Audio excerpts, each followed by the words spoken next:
Hello friends, हम पढ़ रहे थे क्लास 12th का चैप्टर फर्स्ट जीवों में जनन रिप्रोडक्शन इन ऑर्गेनिज्म। तो लास्ट वीडियोस में मैंने आपको कुछ डिफरेंसेस पढ़ाए हैं जो इम्पॉर्टेंट है। उसकी लिंक आपको डिस्क्रिप्शन बॉक्स में मिल जाएगी। और ये हमारा चैप्टर के लास्ट टॉपिक समझ लो या फिर लास्ट वीडियो समझ लो इस चैप्टर की। चैप्टर कंप्लीट हो गया है। आपको जिस चैप्टर के जितने भी टॉपिक्स मैंने पढ़ाए हैं सबकी लिंक डिस्क्रिप्शन बॉक्स में मिल जाएगी। तो ये कुछ सम इम्पॉर्टेंट शॉर्ट नोट्स, ये कुछ 4 हैं वैसे, लेकिन मोस्टली आ ही जाते हैं, इम्पॉर्टेंट है। और चलो पढ़ते हैं आप। क्वेश्चन नंबर फर्स्ट, अनिषेक जनन किसे कहते हैं? बहुत इम्पॉर्टेंट है कि अनिषेक जनन किसे कहते हैं। तो बिना निषेचन के मादा युग्मक फीमेल गैमेट से नए जीव के विकसित होने को अनिषेक जनन या अनिषेक फलन कहते हैं। जो अनिषेक जनन है ये अनिषेक फलन नाम से भी आ सकता है, इसलिए कंफ्यूज मत होना एग्जाम में। अनिषेक से पता चल रहा है मतलब बिना निषेचन, मतलब विदाउट फर्टिलाइजेशन मादा युग्मक फीमेल गैमेट। फीमेल गैमेट मैंने आपको बताया था, बताओ फीमेल गैमेट क्या होता है? ओवम, ठीक है, अंडाणु। तो बिना ही निषेचन के, निषेचन मैंने लास्ट वीडियो में वीडियोस बनाई थी, उसमें निषेचन है, उसकी लिंक भी आपको डिस्क्रिप्शन बॉक्स में मिल जाएगी, ठीक है। तो बिना निषेचन के फीमेल गैमेट ओवम से नए जीव की उत्पत्ति या नए जीव का विकसित होना अनिषेक जनन कहलाता है। ऐसे याद रखो, अनिषेक जनन, अनिषेक ए का जहाँ ए लग जाता है तो उसका मतलब नो से होता है, नॉट से। तो विदाउट निषेचन, बिना निषेचन के फीमेल गैमेट से नए जीव की उत्पत्ति या नए जीव का विकसित होना क्या कहलाता है? अनिषेक जनन कहलाता है। फिर क्वेश्चन नंबर सेकंड आता है, बहुत इंपॉर्टेंट है। जरायुजता किसे कहते हैं? जरायुजता मनुष्य तथा सभी स्तनियों में अधिकांश भ्रूण का विकास मादा शरीर के अंदर होता है।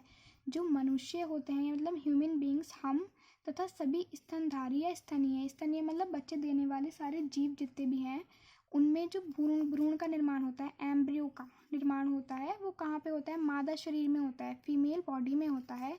इसे जरायुजता कहते हैं। वह ऐसे जीव जरायुज कहलाते हैं। अब जरायुज क्या, देखो हम भी जरायुज कहलाएंगे क्योंकि हमारा निर्माण भी कहाँ होता है? मादा शरीर में, भ्रूण में होता है, ठीक है। तो याद रखो जरायुज क्या कहते हैं? मनुष्य तथा सभी स्तनियों में अधिकांश भ्रूण का विकास मादा शरीर के अंदर होता है, इसे जरायुजता कहते हैं। मेन तो ये है कि भ्रूण का विकास मादा शरीर के अंदर होता है, इसे जरायुजता कहते हैं। वे ऐसे जीव जरायुज कहलाते हैं।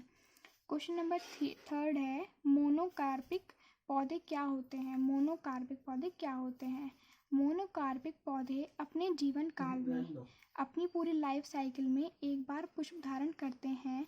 पुष्प धारण करने के बाद ये फल उत्पन्न करते हैं और फिर मृत्यु प्राप्त करते हैं। तो मोनोकार्पिक जो प्लांट्स होते हैं, पूरी लाइफ साइकिल जब तक वो जीते हैं मोनोकार्पिक प्लांट्स, वो बस एक बार ही उन पे फ्लावर उगता है, उसके बाद फ्लावर नहीं उगेगा या फिर वो फ्लावर धारण नहीं करते।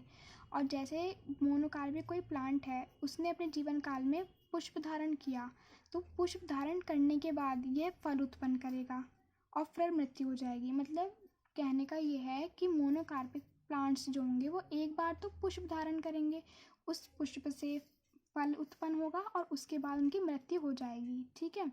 इसके एग्जाम्पल हैं जैसे गेहूँ, चावल और गेंदा, ठीक है। क्वेश्चन नंबर फोर्थ है, मृदु काष्ठ कलम क्या होती है? मृदु काष्ठ कलम क्या होती है? यह एक हरी कलम होती है जो उसी वृक्ष की शाखा से प्राप्त होती है। ये एक हरी कलम होती है जो जो एक कलम है जिस पे ये उग रही है, जिस पौधे पे, जिस वृक्ष से, उससे ही उसकी शाखा से प्राप्त की जाती है। मतलब कोई प्लांट है, इस पे ये हरी कलम उग रही है, तो इस प्लांट की जो शाखा है उसी से ये हरी कलम प्राप्त की जाती है। अब फ्रेंड्स, जो हमारा क्लास 12 का चैप्टर चल रहा था जीवों में जनन, इसकी लास्ट वीडियो थी, ये चैप्टर ख़त्म हो गया है। इसकी जितनी भी मैंने वीडियोस बनाई हैं सब आपको डिस्क्रिप्शन बॉक्स में मिल जाएंगी। अब नेक्स्ट वीडियो में हम पढ़ाएंगे क्लास 12 का चैप्टर सेकंड, पुष्पीय पादों में लैंगिक जनन, ठीक है। Thank you for watching.